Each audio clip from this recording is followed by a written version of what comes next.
Welcome to Chapter 1, Food Choice and Human Health. Food Choices and Human Health by Professor Tammy. Learning Objectives. 1. Describe the ways in which food choices impact on a person's health. 2. List the 7 major categories of nutrition and weight-related objectives included in the publication Healthy People 2030, which if you get it from Blackboard, you can just click the link or you just can Google the words. What is nutrition? 1. Why care about nutrition in foods? 2. What are the nutrients in food and their roles? 3. What constitutes a nutritious diet? 4. How do we know what we know about nutrition? 5. How can a person keep up with changing information? Nutrition is the study of food, including how food nourishes our bodies, how food influences our health. Modern nutrition is a relatively new type of science, this new discipline of science. Nutrition research focuses on supporting health and the preventing or treatment of chronic diseases.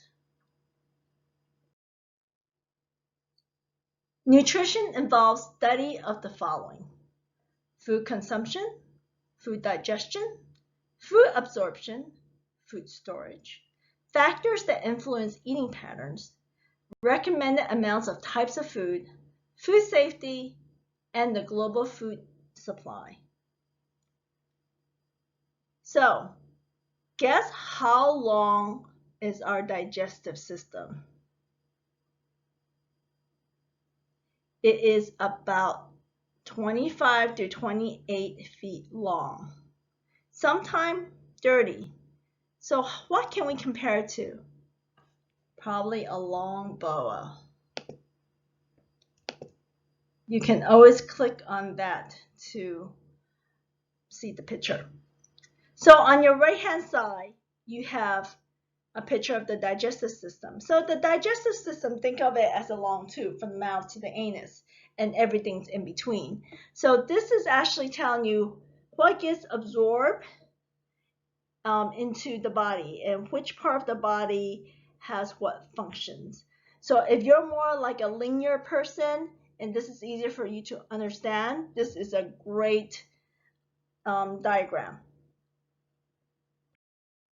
Or if you're more of a colorful person, this is another one you can look at, and they're all about the same.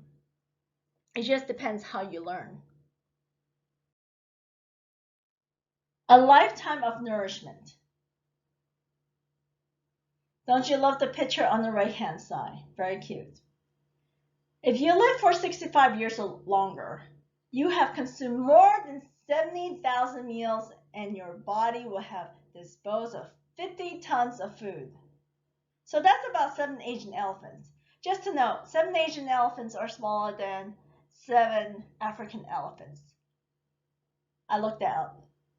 And 50 tons, what's 50 tons? 1 ton equals 2,000 pounds.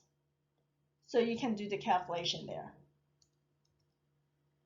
Chosen foods have a cumulative effect. Like if you've been eating good foods for a long time, it benefits you. But if you continue eating chips or bad foods, it doesn't help you with your health. But it's not saying that you cannot have chips or chocolate once in a while. It's just not like 24/7. Your body continuously renews itself. Your muscles, your bone, your skin, your blood, it repairs itself. The best foods are the ones that support your body's growth and maintenance. It keeps you steady. Malnutrition are deficiencies, imbalances, and excesses of. They can be alone or in combination. So sometimes when you see someone who's overweight, you're like, oh, they can't be malnourished. Can you be malnourished if you're on the overweight side? Yes. If you're not eating the right nutrients, if you're not eating fruits and vegetables and whole grains, which has all the vitamins and minerals that you need, but you're always eating Gatorade or potato chips or something, soda. Not saying that you can't. They're delicious. I love potato chips myself, but it's not every day that you should be having it or like 5 times a day. In the past, I remember when I was starting out as a nutritionist, I was working and dealing with nutrition policies. Some kids were having like soda, like 8 to 16 ounces 3 times a day. That's a lot of soda. Disease cannot be prevented by a good diet alone. They are to some extent determined by a person's genetic constitution, activities, lifestyle, and environment. So it's not just diet alone. It's everything that combines how you live, what's your environment like? Is it smoky? Is it pollutant? Is it nature? And what's your genetic combinations, genetic DNA combination like? Within the range set by your genetic inheritance, however, the likelihood of developing these diseases is strongly influenced by your daily choices as well. So, what influences your appetite? Social and cultural cues, sensory data, learned factors. So, with social and cultural cues, you think of special occasions. What do you eat? Certain locations and activities, like when you go to movies, what do you normally eat when we went to movies? Being with other people, do you eat more or do you eat less? What time of day? Do you eat differently in the daytime, afternoon, and nighttime, or when you go party? Environmental sights and sounds associated with eating. Like if you go to a street fair, you're like, whoa, I have to eat that Zippoli. I can't wait to eat it. Emotional prompt by external events such as interpersonal conflicts, personal failures or successes, financial or other stressors, and so on also influence. Like during the time of sadness, people drink alcohol. During the time of happiness, people also drink alcohol.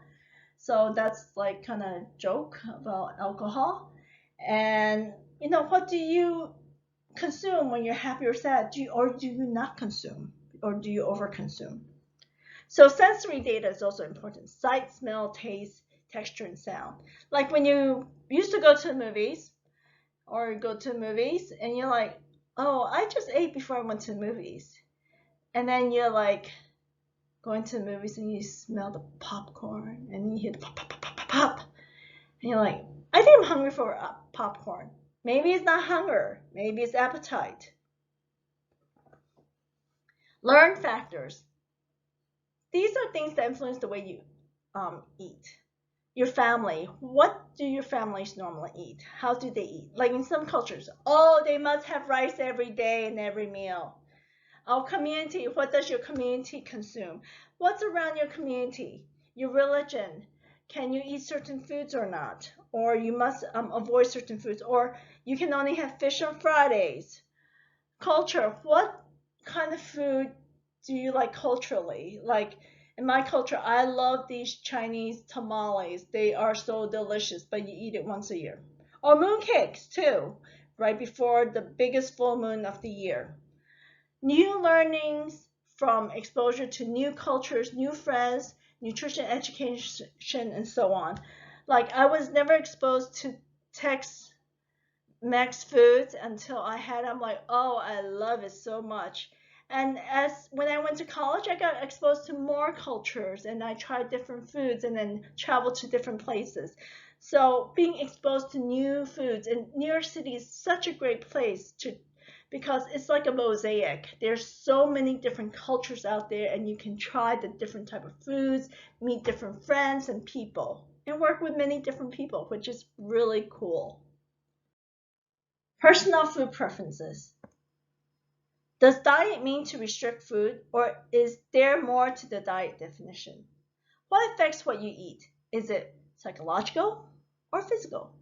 Is it appetite or hunger? What is the difference?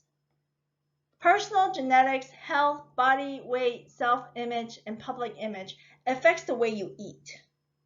So does your taste buds, your scent, texture, sound, smell, sight of the food. A lot of times something you are familiar with too. Culture, ethnic, heritage, tradition, social cues. What is your habits too? Values, religion, environmental and animal right concern. Your religious, your political concern, your personal concerns. Those are sometimes how you choose what you want to eat or not eat. What's your habit? Your generational. What you like for your generation might be different from your grandparents' generation. How about when you socially interact with other people? What's your learning influences? How do you learn to eat? What's the availability of food? Where's the location of the food? Is it home cooked, delivery foods, or convenience food, or a location?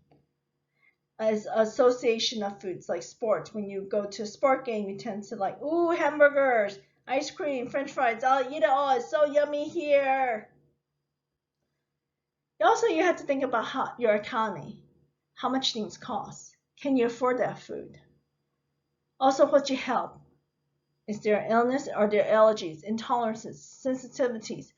Whole foods. Do you eat whole foods or processed foods? What's your emotional state? Your comfort? How do you eat when you're bored, you're depressed, anxiety, stress? When you're associating things positively and negatively. Genetics and individuality.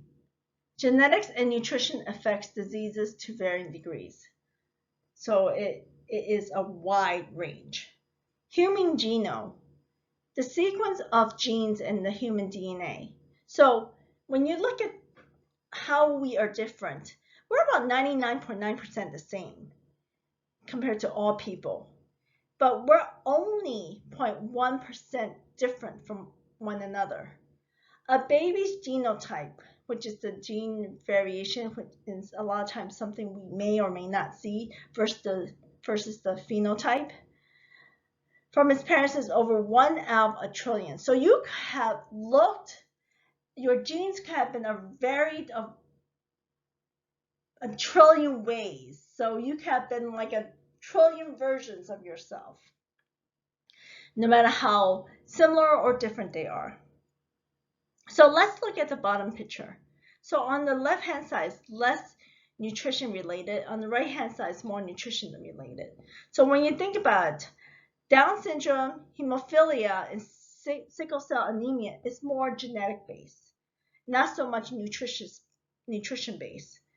Adult bone loss, osteoporosis, cancer, and infectious diseases, as we get closer to the right, they're more nutrition related, even though they're still genetically related.